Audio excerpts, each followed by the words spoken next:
música de introdução suave e acolhedora começa. Eu sou Nayara Lana, nutricionista integrativa e terapeuta energética. Nutrindo Corpo e Alma está aqui para caminhar com você nessa jornada de cura, amor e consciência. Hoje a gente vai explorar uma ideia muito poderosa. E se as dificuldades que a gente enfrenta na vida não fossem castigos, mas sim lições?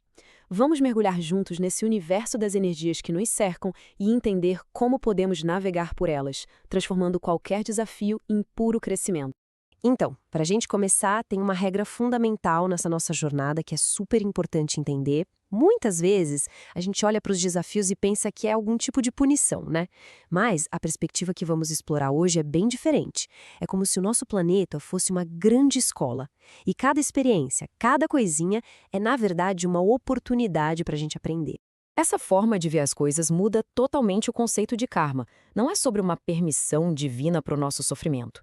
Pensa assim como a gravidade é uma lei da física, o karma é uma lei do planeta, uma lei de aprendizado. Se uma ação causa algum dano, o sistema nos dá o conhecimento para a gente não repetir aquilo. É tudo sobre responsabilidade e não sobre punição. Ok, com essa ideia de aprendizado em mente, vamos dar uma olhada numa forma bem específica de desafio. A influência espiritual que insiste em ficar por perto, o que a gente chama de processo obsessivo. E, olha, isso não é algo místico ou vago, não. É um processo com características bem definidas. O ponto-chave aqui é que essa influência não acontece por acaso. É uma ação bem focada, que busca umas brechinhas no nosso campo emocional e mental para poder se instalar. Entender como isso funciona já é um primeiro passo para a gente conseguir identificar e, claro, dissolver essa conexão. Aqui a gente começa a entender a natureza dessa influência. Para essas consciências, o tempo não apaga o sentimento. Sabe, um trauma pode ficar ali intacto, como se tivesse acabado de acontecer. Eles acabam desenvolvendo uma fixação total, estudando com toda a paciência do mundo as nossas vulnerabilidades para saber a hora certa de agir. É uma dinâmica que funciona totalmente fora da nossa noção de tempo e de pressa. E além dessa fixação, existe uma coisa que a gente pode chamar de vampirismo emocional. Basicamente, essas influências se sentem atraídas e se alimentam de energias mais densas. Sentimentos como tristeza que não passa, raiva constante ou aquele medo que paralisa, tudo isso cria um ambiente perfeito para eles atuarem. Por isso que o nosso equilíbrio emocional é, sem dúvida, a nossa primeira e mais importante linha de defesa. Agora, para isso não ficar só na teoria, vamos ver alguns exemplos reais, que são bem impactantes. As histórias que vêm a seguir mostram como essas dinâmicas podem aparecer de maneiras surpreendentes e às vezes bem devastadoras no nosso dia a dia. Imagina só o impacto de uma coisa dessas. Uma empresária, que era super conhecida pelo equilíbrio, pela calma, de repente fica explosiva, desconfiada de todo mundo. A influência externa foi colocando pensamentos paranoicos na cabeça dela de um jeito tão convincente que ela começou a ver conspirações onde não tinha nada.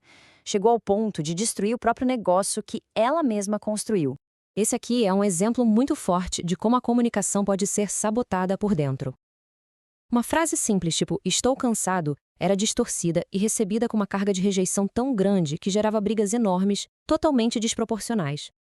O obsessor, que era especialista em criar essa confusão, ia plantando interpretações venenosas, minando a confiança que o casal levou 2 décadas para construir. E nesse caso, a gente vê como até a nossa paixão mais profunda pode ser corrompida.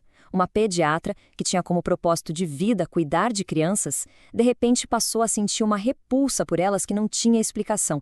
A influência foi tão forte que ela teve que abandonar a vocação. Isso mostra como a nossa realidade interna pode ser virada de cabeça para baixo. Depois de ouvir esses relatos, a pergunta que fica é: tá, mas e aí? O que a gente pode fazer?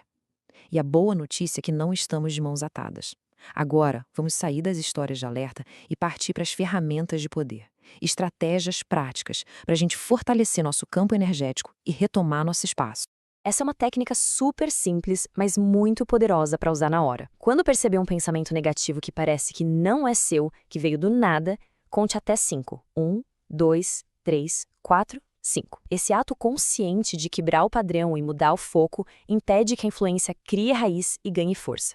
É um jeito de tomar as rédeas da situação ali, no momento. Esse método é descrito como um dos mais eficazes para uma limpeza rápida. Quando sentir aquela energia pesada, uma angústia sem motivo, pegue um copo d'água. Segure com as 2 mãos e por um instante mentalize tudo que te traz paz, amor, peça para que a água absorva o que não é seu. Aí beba devagarinho, sentindo que ela está limpando o seu campo energético. O alívio pode ser quase instantâneo. Além dessas técnicas para usar na hora, criar um ambiente que nos protege é fundamental. Isso inclui coisas como ter plantas em casa, reservar uns minutinhos de silêncio todo dia só para se centrar, evitar discutir coisas importantes quando a energia está baixa e, talvez o mais importante, lembrar de nunca apagar fogo com gasolina. Responder à raiva com mais raiva só alimenta o ciclo. A calma, o amor, são vibrações onde a negatividade simplesmente não consegue se sustentar. E tudo isso nos leva para a ideia central de toda essa jornada. A verdadeira proteção não vem de construir muros ao nosso redor. Ela vem de emitir uma luz tão forte, mas tão forte, que a escuridão simplesmente não consegue chegar perto. Essa frase descreve uma experiência real e ela ilustra perfeitamente o estado que a gente busca. Uma felicidade, uma paz tão intensa que se torna palpável, que contagia quem está por perto. Esse é o potencial que existe dentro de cada um de nós. Esse é o tal brilho que se torna a nossa proteção mais verdadeira. Então, o que a gente tira disso tudo é que para alcançar essa paz radiante, o trabalho é interno. Se a gente carrega raiva, mágoa, medos não resolvidos, essas sementes que ficam dentro da gente criam aberturas e não deixam o nosso brilho se manifestar por completo.